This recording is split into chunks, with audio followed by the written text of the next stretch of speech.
A veces no es que no encajabas, es que nadie te explicó por qué el mundo se sentía distinto. Pasaron años, malos entendidos, etiquetas equivocadas, silencios incómodos, hasta que un día llega una palabra que no te define, pero te explica: autismo. Y entonces todo cobra sentido. Hoy vamos a hablar de esas historias que no empezaron en la infancia, sino en la adultez, de quienes vivieron sin diagnóstico, pero no sin sentir. El Cuaderno de la Salud.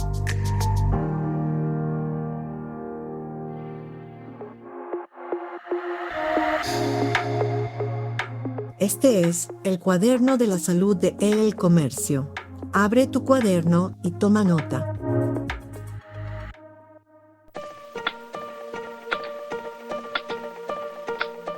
Listo, iniciamos entonces. Vamos, saludos cordiales a esa gente buena, a esa buena gente que escucha el Cuaderno de la Salud. ¿Cómo están? Les doy la bienvenida a un episodio más del Cuaderno de la Salud.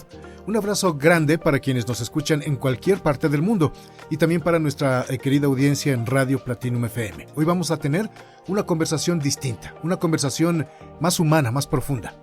Hoy nos acompaña un invitado muy especial. Es un privilegio para nosotros contar con su presencia. Narváez, él es artista y compositor ecuatoriano, cuya obra refleja una sensibilidad única, marcada por su experiencia de vida tras recibir un diagnóstico tardío dentro del espectro autista. Y quisiéramos primero dar la bienvenida. Gracias por estar aquí en el Cuaderno de la Salud. No, muchísimas gracias a ti por abrirnos el espacio, por permitirnos hablar de este tema que es tan importante de visibilizarlo a nivel social, ¿no? Sí, definitivamente, estamos de acuerdo. Y quisiera comenzar comentándote que nos escuchan en 478 ciudades en el mundo. Wow. Quisiera que nos comentes un poco, para quienes no viven en Ecuador, ¿quién es Narváez? Bueno, yo soy músico, soy artista, soy mago, soy periodista también, he hecho comunicación social, gestor cultural. Tengo cerca de 20 años de carrera y bueno, este último tiempo, los últimos 3 años más o menos, he estado dedicado a hacer divulgación a nivel social del autismo, sobre todo para que se conozca del autismo adulto y tratemos de despatologizar a nivel social el tema. Sí, es interesante. Ahora, mira, quiero darle un poquito la vuelta al asunto porque alguna vez me lo hicieron a mí. Uh-huh. Me preguntaron quién es Óscar Álvarez y yo contesté: Óscar es un comunicador y todo. Pero me dijeron: no te estamos preguntando a qué te dedicas, sino quién eres tú. Ajá. Y yo te devuelvo esa pregunta: ¿quién es Narváez? Narváez es un músico. Siempre es más difícil definirse por lo que uno es, ¿no? Es mucho más fácil como definirse por lo que uno no es, digamos. No sé, yo soy un músico, soy artista, soy una persona. La canción Gente Rara, que la última que sacamos, dice: soy el que sueña despierto, el invisible, el que siempre está atento al acecho, quien no ríe cuando está contento y que al estar solo le saca provecho. Soy el que habita el silencio, el invierno por fuera, el infierno por dentro. Oh, qué interesante. Eso sonó muy poderoso y pues el poderlo decir definitivamente lleva por detrás mucha vivencia.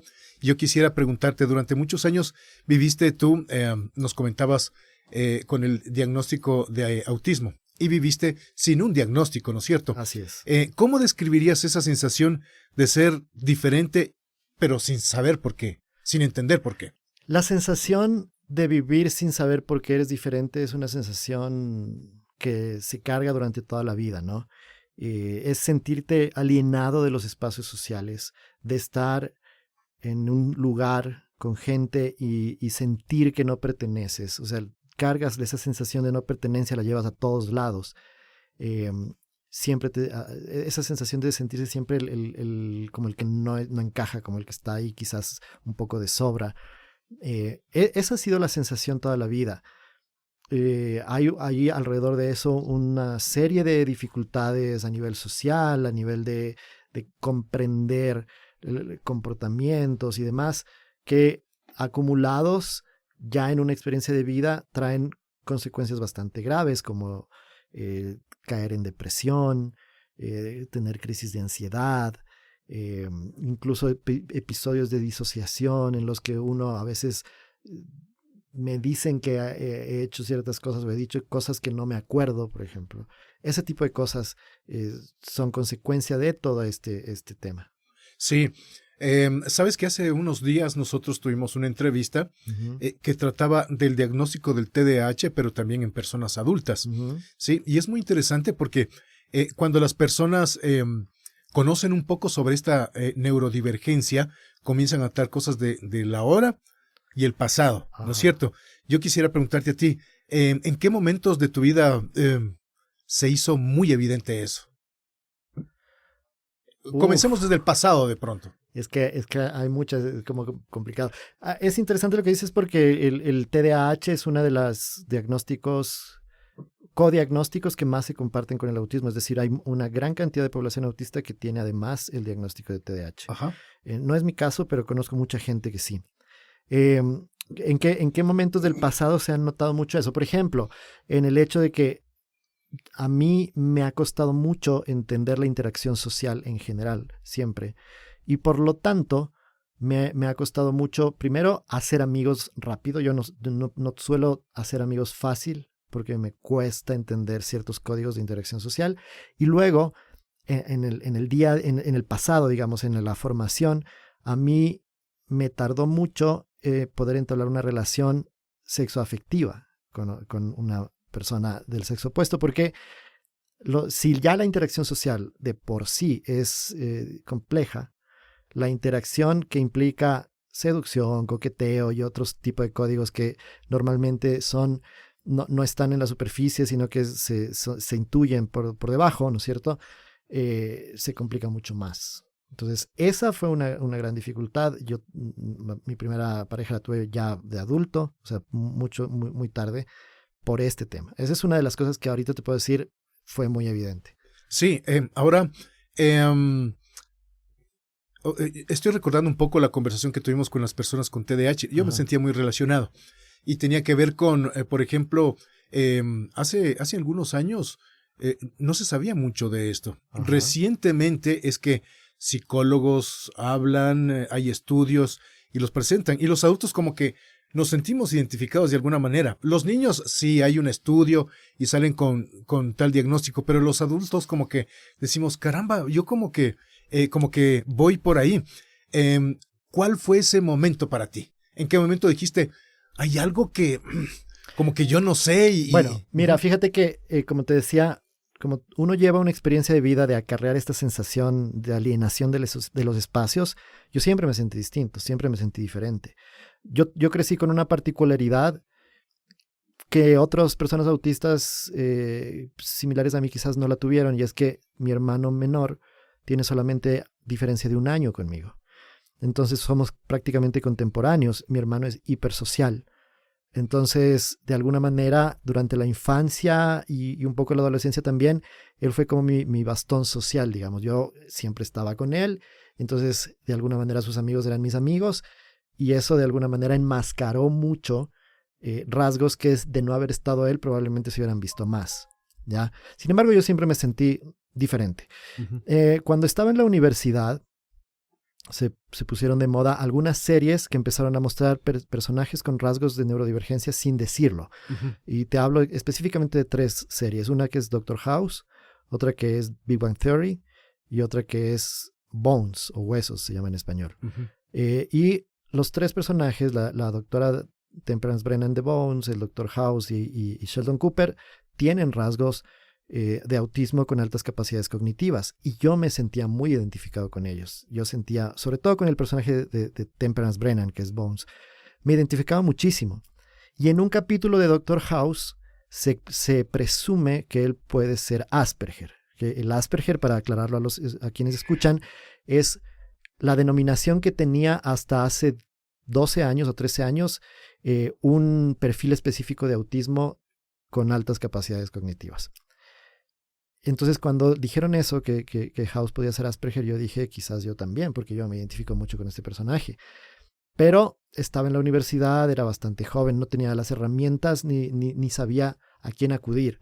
Entonces, eso quedó ahí como una idea.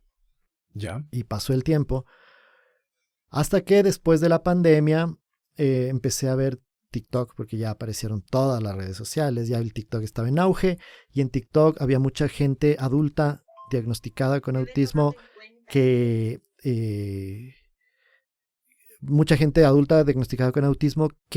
hablaba de sus experiencias. Entonces, yo escuché sus experiencias, escuchaba lo que decían y yo decía, esto es lo mismo que me pasa a mí.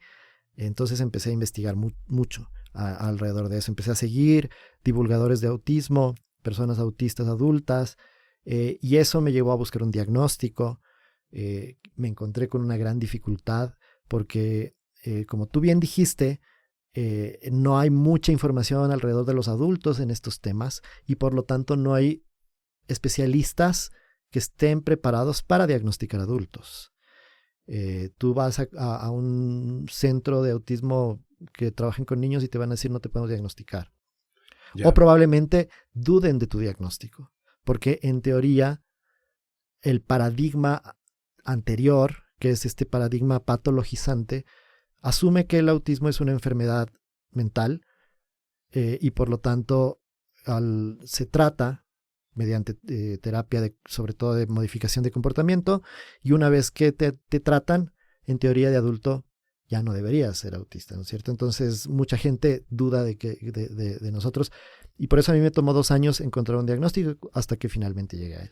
Mira que me parece sumamente interesante e importante lo que estás diciendo en este momento, porque algunas personas que seguramente nos escuchan se sienten identificadas con lo que estamos comentando. Y yo quisiera preguntarte, ¿cuáles son las características de una persona con autismo?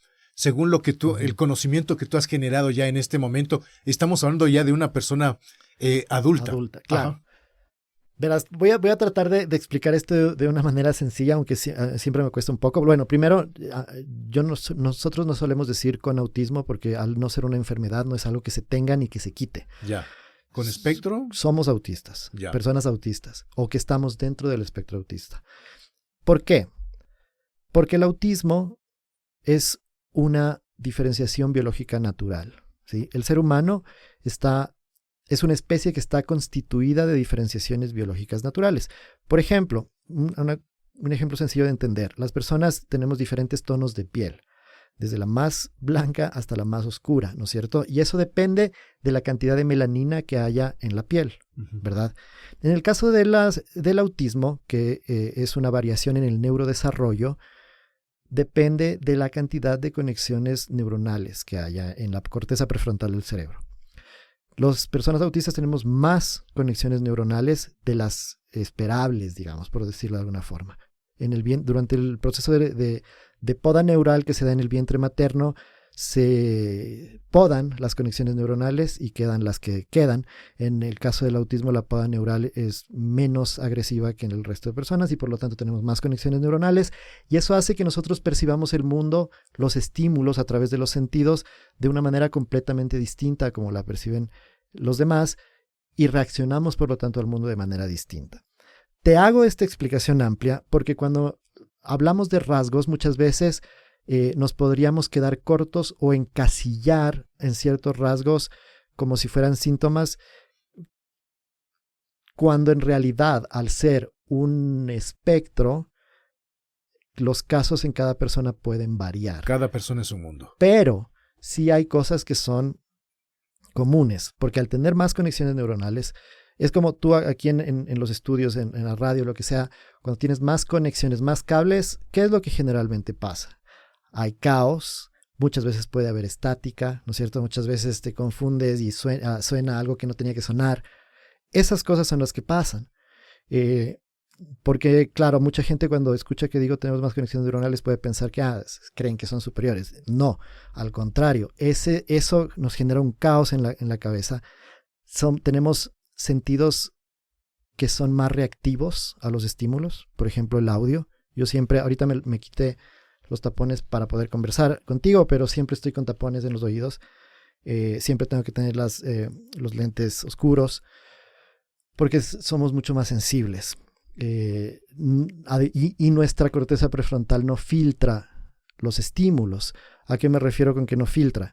Cuando tú estás, por ejemplo, en la calle o en un centro comercial y tienes un diálogo con alguien, lo que tu cerebro naturalmente va a hacer es apagar el sonido de ambiente para que puedas atender a quien te está hablando. Ujú.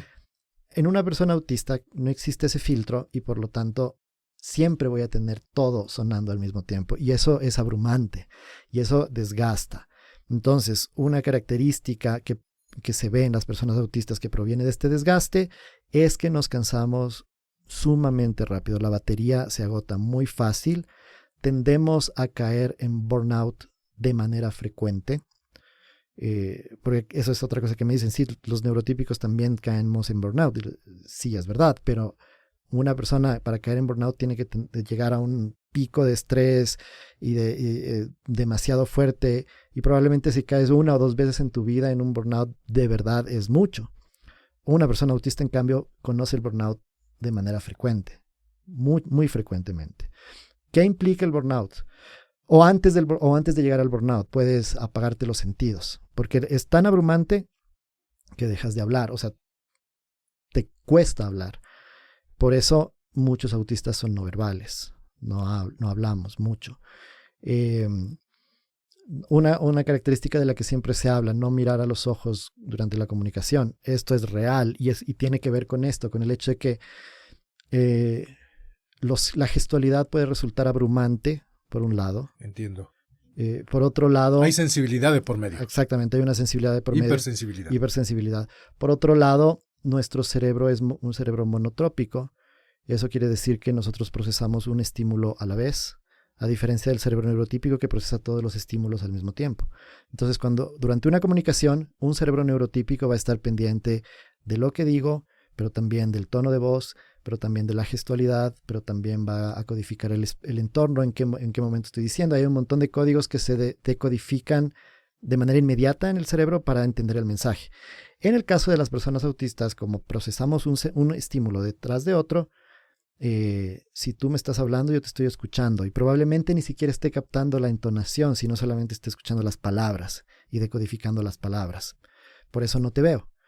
Y eso también hace que seamos muy literales, porque muchas veces entender la diferencia de la entonación en una palabra es difícil, ¿no? Entonces, tú puedes decir, qué sé yo, puedes decir, ¿qué pasó? Y la palabra que pasó o la frase que pasó va a variar su significado dependiendo de donde lo estoy diciendo, ¿no es cierto? ¿Qué pasó? Puede ser una pregunta para saber qué sucedió, Así es. pero también puede ser un reclamo, decir por qué hiciste esto, pero también puede significar no, por ejemplo. ¿Qué pasó? Puede significar no. Claro, claro. Y ese cambio de significado depende mucho de cómo lo dices. Quizás nosotros no entendemos ese cambio. Sí, fíjate que yo me doy cuenta que todo lo que me comentas tiene mucho que ver con la parte social, Uh-huh. ¿no es cierto? Porque si yo soy neurodivergente, yo estoy, ¿cómo te puedo decir? Cableado de una manera y no está mal, ¿no es cierto? Pero la sociedad tiene otras normas y otras formas, ¿no es cierto? Exacto. El problema está por ahí, no está en la persona, sino en el entorno. Y debemos tener cuidado con el entorno. Totalmente, lo que acabas de decir es clave, porque en este momento de la historia de la humanidad estamos viviendo una transición del modelo patologizante, del modelo médico al modelo social despatologizante. En el modelo médico, cuando veían un niño que, por ejemplo, no veía los ojos, lo que hacían es terapias para que mire a los ojos. Cuando un niño que no hablaba mucho, se pensaba en dificultades de lenguaje y terapia para que hable más. Entonces, de alguna manera empiezan a forzar al cerebro a trabajar de una forma para la cual no está cableada. ¿Me explico? Uh-huh. Y cuando tú fuerzas a cualquier máquina a trabajar para una cosa para la que no está hecha, se va a quemar. Y eso es lo que pasa. De ahí vienen los burnouts de las personas autistas. Porque muchas veces, y sobre todo personas como yo, que crecimos sin saber que somos autistas, que tuvimos que forzarnos a funcionar en el entorno, obviamente estamos forzando al cerebro a funcionar de una forma para la que no está hecha y hemos tenido crisis de todo tipo. Ahora, ¿qué ha cambiado en tu vida después del diagnóstico, de comprender esto? Mira, te lo voy a decir porque te voy a confesar algo. Uh-huh. Yo, a raíz de exámenes con mi familia y con mi hijo, que fue diagnosticado con TDAH, yo también fui diagnosticado con TDAH. Ajá. Por eso es que me siento tan identificado con lo que me estás comentando. Y después de entender eso, yo me tuve que encerrar a llorar, porque entendí un montón de cosas, de diálogos internos, de cosas que me decían, de procesos familiares. Y ojo, que cuando esto ocurría hace, no tengo tantos años, no, hace 30 años, eres un tonto, eres un inquieto, eres, no entiendes o hay que amarrarte a la silla, claro. Y uno dice, o sea, realmente sí soy como bruto, ¿no? Y uno crece con un sentido de culpa justamente por esto que acabas de decir, porque a los TDAH y a los autistas nos pasan similares, aunque los comportamientos son distintos, la reacción del entorno es similar. Exacto. Entonces, crecemos con ese sentido de culpa, de no sentirnos suficientes, porque el entorno nos dice sentir que no somos suficientes, entonces vivimos sobrecompensando comportamientos de sobrecompensar cosas, por eso nos volvemos muy complacientes a veces con la gente, no sabemos poner límites por eso, y un montón de cosas así, ¿no es cierto? Y qué importante lo que tú dices, porque justo eso es lo que pasa con el autismo también. Del 80% de niños diagnosticados, o sea, del 100% de niños diagnosticados, hay un 80% de padres que se descubren por sus hijos. Eso también pasa.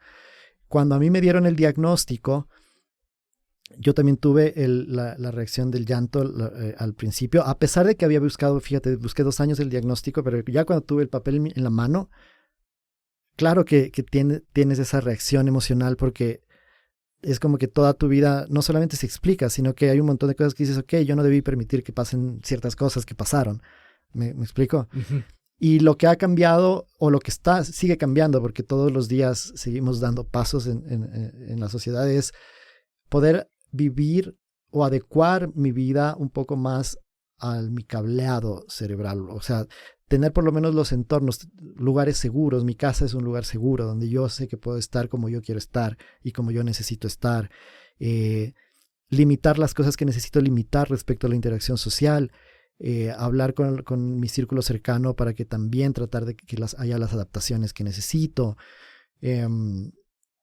Eso también, bueno, me ha traído algunos problemas de alguna manera. Estuve trabajando, esto lo he contado ya, estuve trabajando en una campaña con un candidato presidencial que no ganó. Trabajé 2 campañas seguidas, la segunda ya tenía mi diagnóstico, entonces yo manejaba sus redes sociales, yo le pedí trabajar desde casa para bajar el nivel de los sentidos. De no Entiendo. Tener. Uh-huh. Y me dijo que no, me dijo si los días que no vengas no te los pago, básicamente. Entonces, ese tipo de cosas son las que a mí me llevan a hablar de esto todo el tiempo, porque si la gente no entiende que hay que adaptar los espacios, va a ser imposible que tengamos calidad de vida. En este momento, más o menos están contabilizados unos 5,000 personas autistas en el Ecuador registradas, uh-huh. Alrededor de 3,000 están en el sistema escolar, pero los datos internacionales nos dicen que 1 de cada 36 personas somos autistas. Eso quiere decir que en el Ecuador debería haber siquiera 500,000 de personas registradas, wow. Que no están. Entonces, uh-huh. ¿Dónde están?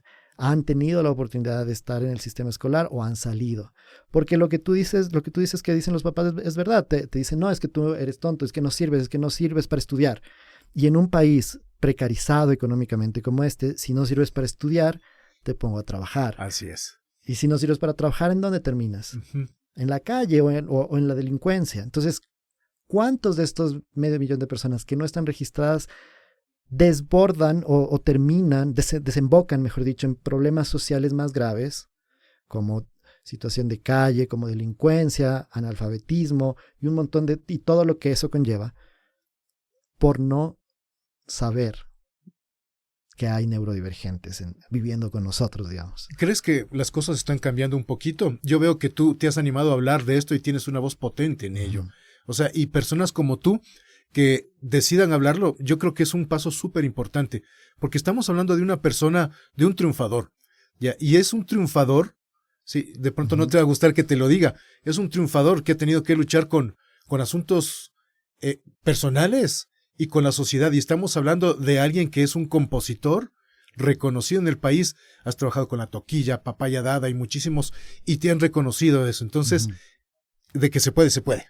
Se puede, pero hay que tener en cuenta una cosa, porque ahorita revisando los datos vemos una realidad complicada y tú me estás hablando de mi realidad, que es otra historia, ¿no es cierto? Yo hablo, siempre que hablo de esto, porque yo entiendo que yo soy una excepción.